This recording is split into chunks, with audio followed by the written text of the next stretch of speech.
જ્ઞાન દેવા જઈ રહ્યો છું। જ્ઞાન એવું છે દોસ્તો, કેવું કે અત્યારે હરેક ઘરની સમસ્યા, હરેક ઘરની પરિસ્થિતિ તમને ખબર હશે જેવી કે તમે જુઓ કે હું આજ તમને શાંતિનું અને અશાંતિનું મહત્ત્વ તમને આજે હું સમજાવું।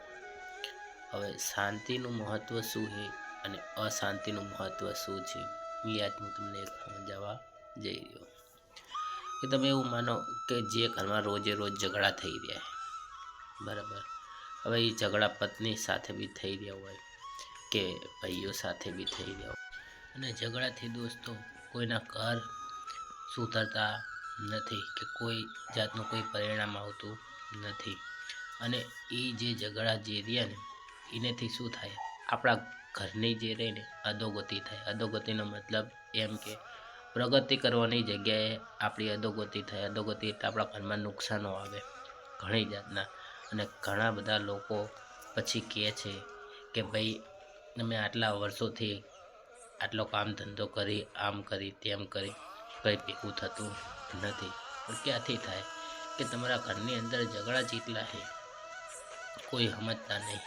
હવે દોસ્તો હું તમને શાંતિનું મહત્ત્વ સમજાવું કે ભાઈ જેટલા વ્યક્તિ શાંત રહે અને જેટલા વ્યક્તિ ધંધામાં ધ્યાનપૂર્વક ધંધો કરે તો વ્યક્તિની પ્રગતિ સંભવ છે। અને જેટલા બને એટલા સત્કર્મ કરો અને પુણ્ય કરો। પુણ્ય અને સત્કર્મ કરવાથી શું થશે દોસ્તો કે તમારા જીવનમાં શાંતિની સ્થાપના થશે। કેમ કે સત્ય કર્મથી જ સંભવ છે કે શાંતિ સંભવ છે।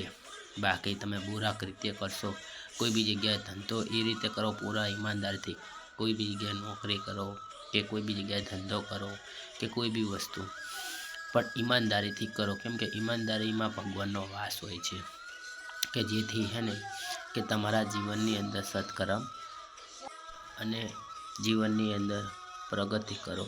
હવે સત્કર્મની તમને હું શક્તિ એક સમજાવું, એક થોડું મારા જેટલું મારા અંદર જ્ઞાન છે તેટલું કે ભાઈ શાંતિ એટલી જેટલી તમે શાંતિથી તમે પૂર્ણ વિવેકથી તમે જેટલી શાંતિ રાખશો એટલું તમારા જીવનની અંદર સુખ શાંતિ અને સમૃદ્ધિ થશે।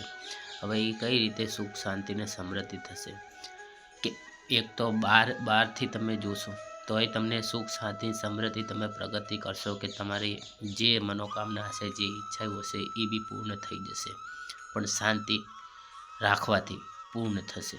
બાકી અશાંતિ રાખવાથી પૂર્ણ થશે નહીં। અશાંતિ જેટલી હશે એટલા તમે તમારા સપનાથી, તમારી ઈચ્છાઓથી તમે દૂર થતા જશો, અને જેટલી તમે શાંતિ રાખશો એટલું તમારા જીવનની અંદર તમારા પ્રત્યેક ઉદ્દેશ્ય, પ્રત્યેક મંતવ્ય તમે એમાં સફળ થશો। અને એક આ પુણ્ય અને સત્કર્મની શક્તિ એવી છે કે તમારે જોવી હોય ને તો કઈ રીતે જોવાની કે તમારા મનથી તમે જુઓ કે હરેક સંકટોનો સામનો તમે જ્યારે કરશો ને તો એ સંકટોનો સામનો કરવાની શક્તિ આવેથી જ ક્યાંથી, જેટલા પુણ્ય અને સત્કર્મ કરશો ને ત્યાંથી આવશે। બાકી જેટલા પાપ કર્મ કરશો ને એટલા સંકટો તમારા ઉપર આવી થતા જશે, અને જેટલા સંકટો આવી થશે ને તો તમે એનો સામનો કરી શકશો નહીં, કેમ કે એ પાપ કર્મ છે। એટલે મારી જોડે આ એક થોડુંક નોલેજ હતું, થોડુંક જ્ઞાન હતું કે જેથી હું તમારા લોકો જોડે શેર કરું છું। ધન્યવાદ।